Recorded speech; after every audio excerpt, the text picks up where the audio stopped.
Не, ну вы серьезно? Почему постобработка на низком значении качественнее, чем на ультра, при этом имеет лучшую производительность? Приветствую, друзья, на канале Каска. В этом видео я вам расскажу, как слегка повысить FPS в PUBG, а также избавиться от лагов и фризов. Подберем актуальные настройки графики, подключаем все лишнее, то, что мешает геймплею. За большие пальцы вверх и подписку на канал буду благодарен. Готовьте ваши ручки, ну а мы погнали. Да что это такое? Снова пинг под 100. Окей, исправляем ситуацию. А вот это уже другое дело. Хочу поделиться с тобой полезной информацией, как можно понизить пинг для более стабильной игры. Есть такая программка, называется Gear Up Booster, поддерживает большое количество игр, в том числе Fortnite, PUBG, Rust и много других. А пользоваться ей очень просто. Выбираем игру, нажимаем бустинг, ждем несколько секунд и получаем примерный пинг в самой игре. Там же можем поменять регион и сам узел подключения. Ищем то, что нам подходит, и нажимаем подтвердить. После этого заходим в игру и наслаждаемся стабильным пингом. Самое главное, что Gear Up Booster никак не влияет на игровую механику, а конкретно занимается соединением с сервером. Все максимально безопасно. Рекомендую каждому из вас попробовать и написать в комментариях, насколько получилось у вас снизить пинг в играх с Gear Up Booster. Ссылочку я оставлю в описании и в закрепленном комментарии. Начнем с основных настроек на вкладке графика. Автозапись от NVIDIA отключаем. Режим отображения ставим полный экран. Для Windows 11 по желанию можете выбрать без рамок, так как последняя версия имеет оптимизацию для отображения без рамок. А также G-Sync работает без проблем, если это необходимо. Насчет разрешения экрана тут все сугубо индивидуально. Для 1080p многие предпочитают 1728. Для 1440p допустим 2304. Я не киберспортик, поэтому оставляю нативное разрешение.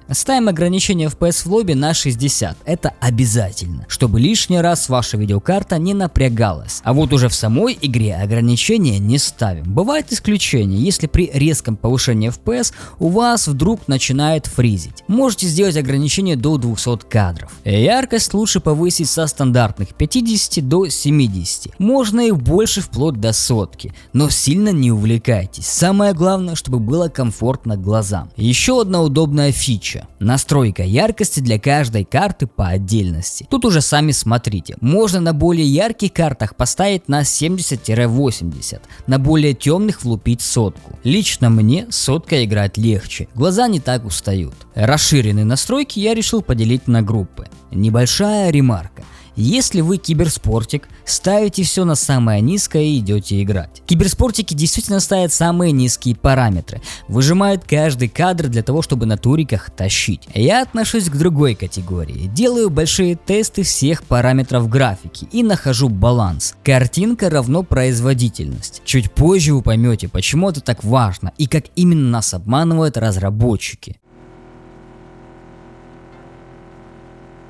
Качество текстур влияет на уровень детализации объектов, такие как одежда, автомобили, здания и много всего другого. Переход с очень низкого качества на низкое скушает порядка 2% производительности, на средние 4%, высокие 8% и ультра около 10%. Видеопамять кушает не так существенно, все на ваших экранах. Рекомендую ультра, но зная большинство систем, лучше ограничиться средними настройками. В таком случае получаем достаточно детализированную картинку с приемлемым FPS. Ну а минус очень низких текстур у вас на экране. Думайте, дальность видимости влияет только на видимость объектов, не игроков, в теории. На практике нам показывают вот такую картинку, что должна появляться растительность, что очень странно, когда есть отдельные параметры, отвечающие именно за растительность, а также прорисовку некоторых объектов. По факту, спустя несколько тестов, мне так и не удалось найти, в чем же отличие, не только визуально, но и по FPS. Не вижу смысла рисковать, ставьте на очень низкое.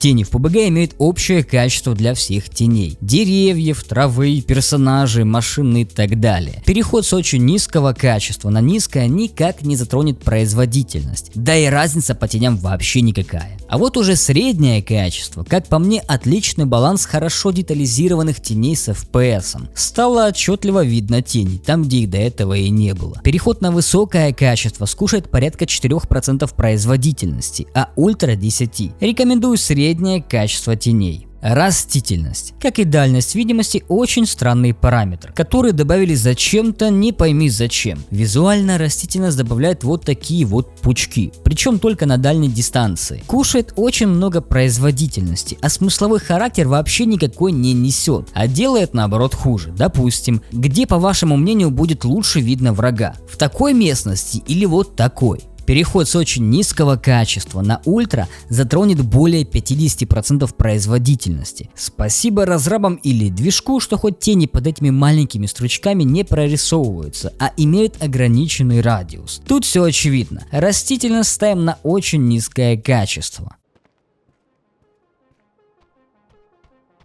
Изначально хотел постобработку добавить в группу к теням, но решил, что это может вас запутать. Постобработка в случае PUBG это больше затенение или Ambient Occlusion, в простонародье SSAO. Дает более точное затенение в областях, где объекты или поверхности соприкасаются друг с другом. В настройках не совсем верно указано очень низкое качество, так как оно не понижает качество, а полностью отключает постобработку. На низком значении вы уже можете обратить внимание, как преображается комната, становится более плотной. Переход с очень низкого на низкое скушает около 20% производительности, на средние те же самые 20%, на высокие уже 24% и ультра практически 30%. Но самое интересное другое. Низкое качество по какой-то причине имеет ультра качество по качеству затенения. При этом разница по FPS тоже разная. Рекомендую низкое качество постобработки. Если вам важен каждый FPS, тогда отключайте.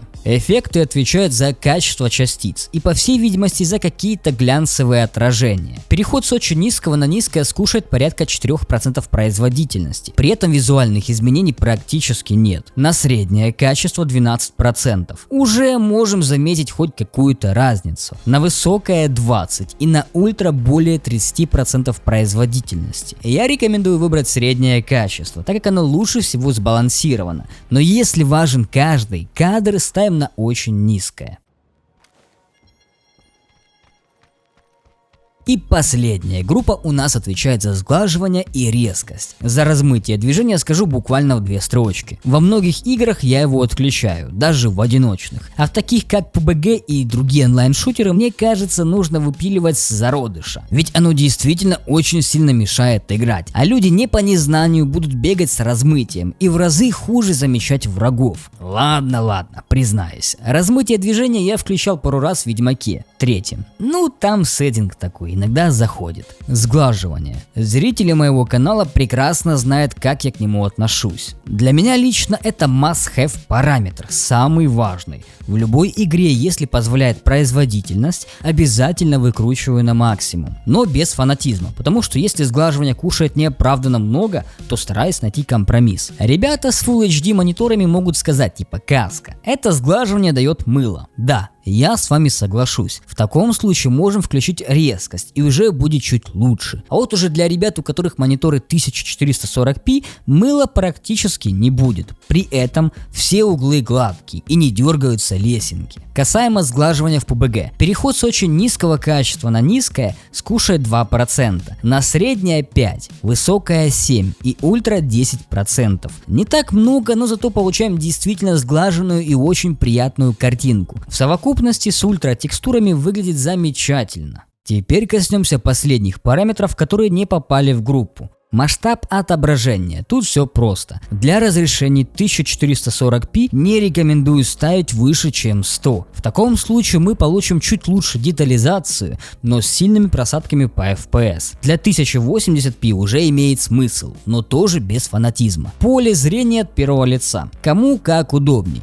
Кто-то оставляет 90, кто-то повышает до 95. Смотрите сами. На производительность влияет, не так сильно, конечно, тем не менее. И последнее осталось, это вертикальная синхронизация. В 95% случаев отключаем. Включаем только если происходит разрыв картинки. Это касается более старых мониторов, без поддержки AMD FreeSync. Перед сравнением максимальной графики с оптимизированными, давайте разберемся с версией DirectX. Нам доступен обычный DirectX 11, какой-то улучшенный, при этом написано, что он включает в себя дополнительные функции, которые должны якобы там что-то оптимизировать. В описании DirectX, увы, но ничего кроме функций не указано. Пошастав на форумах и Reddit'ах, удалось выяснить следующее, что Enhanced улучшает производительность процессора во многопоточности. Многие нахваливают именно Enhanced. Якобы с ним меньше фризов и более стабильный FPS. Лично на моей системе во многих тестах был лучше всего обычный DirectX 11. В среднем дал мне прирост по производительности на 15%. Но тут все зависит именно от процессора с видеокартой. На каком-то старом ролике написал человечек, как мне показалось, более верно, чем все остальные. DirectX 12 переносит все расчеты только на видеокарту. Есть смысл включать, если достаточно старый проц с более новой видеокартой, которая имеет поддержку DirectX 12.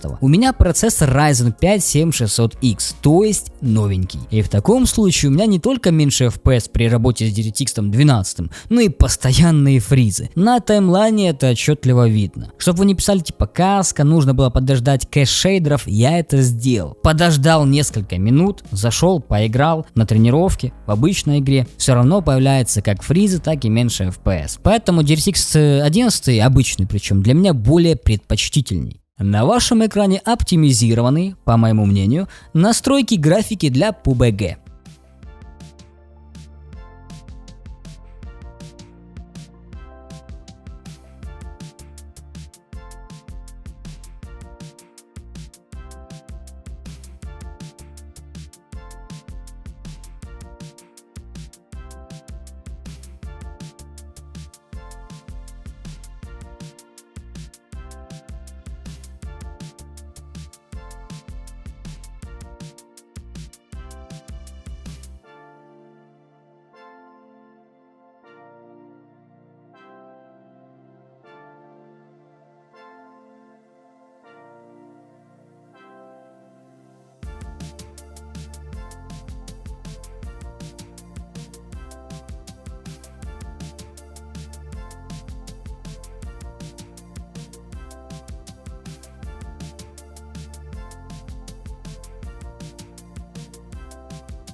В звуке отключаем музыку, она будет только мешать. Интерфейс можем сделать чуть потише. Громкость эмоций тоже понижаем, мы же не в Fortnite. Звуки оружия уже по желанию. Я думаю, многие старички вернули наследие. HRTF на форумах рекомендуют включать. А вот уже в голосовом чате, канал голосового чата, выбираем только команда. Хотя лучше всего отключить полностью. Это хоть и не Dota, но людей с подгорающими задницами хватает. На вкладке «Привязка клавиш» обязательно меняем клавиши для своего удобства. Можете перенести из других игр, но вкладку «Наблюдать» пропускаем. Мы же не куколды, чтобы наблюдать. Игровой процесс. Тут все просто. Режим цветовой слепоты. Если слепой, ставишь протонопия или протонопия. Цвет прицела. Мне нравится голубой. Я уже вижу, куда твои пальчики потянули, чтобы написать свою шутку. Не смей. Окей, все, спокойно.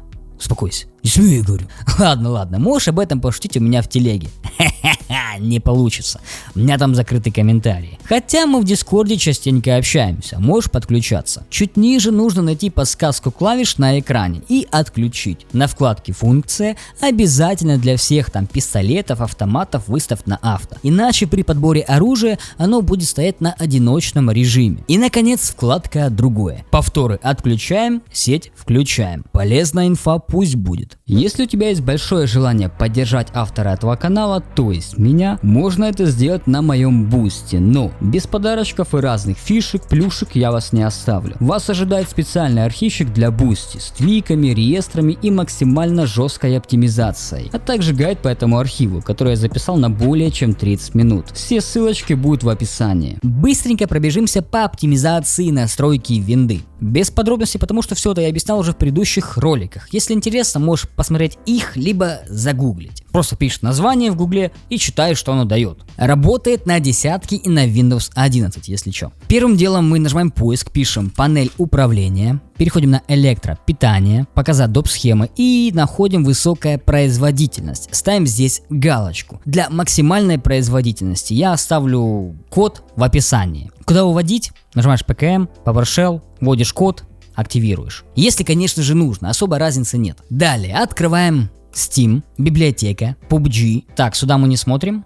Нажимаем только PKM, свойства. Overlay Steam в игре. По желанию можешь отключить. Я лично рекомендую это сделать, особенно если у тебя нет друзей. Переходим на установленные файлы. Нажимаем обзор. Закрываем Steam. Далее, по идее, TSL Game, туда-сюда, Binarius Win64. Приложение TSL Game. Нажимаем PKM, свойства, совместимость, ставим галочку на отключить оптимизацию во весь экран. По факту сейчас уже не так важно, потому что майки вроде как давным-давно эту проблему исправили. Но, зная Microsoft, вполне возможно, что ни хера они не исправили. Поэтому на всякий случай я все равно включаю по привычке. Параметр только DPI. Если моник там у тебя большого разрешения, ставишь галочку. Я ее тоже привык ставить, поэтому окей, применить окей. Копируем путь, нажимаем PKM, копировать, закрываем, нажимаем поиск, пишем настройки, графики, нажимаем обзор, вставляем наш скопированный путь и приложение TSL Game, нажимаем добавить. На Windows 11 у нас PUBG будет уже добавлен, по идее. TSL Game BE на всякий случай можешь добавить даже и BE-шку, и TSL Game. И то же самое сделать в свойства. Тоже совместимость, отключить оптимизацию, туда-сюда, поставить, включить, применить, окей. И добавить TSL Game еще. Нажать параметры, поставить галочку на высокая производительность, сохранить. То же самое здесь. Параметры, бэм, сохранить. Все. Хорошо работает на ноутбуках. На портативных компьютерах, по сути, не важно. Переходим на изменение стандартных параметров графики. Здесь у нас есть аппаратное ускорение. Если ты не стримишь, можешь включить. Плюс, если твой процессор мощнее, чем видеокарта. Допустим, Ryzen 5 7600X и какая-нибудь 1050 Ti. Да, можешь включать без проблем. Можешь провести тесты абсолютно на любой системе. Чаще всего помогает, но бывает дело только хуже. Тут, да, будь внимателен. То, что я говорил ранее, оптимизация для игр в оконном режиме.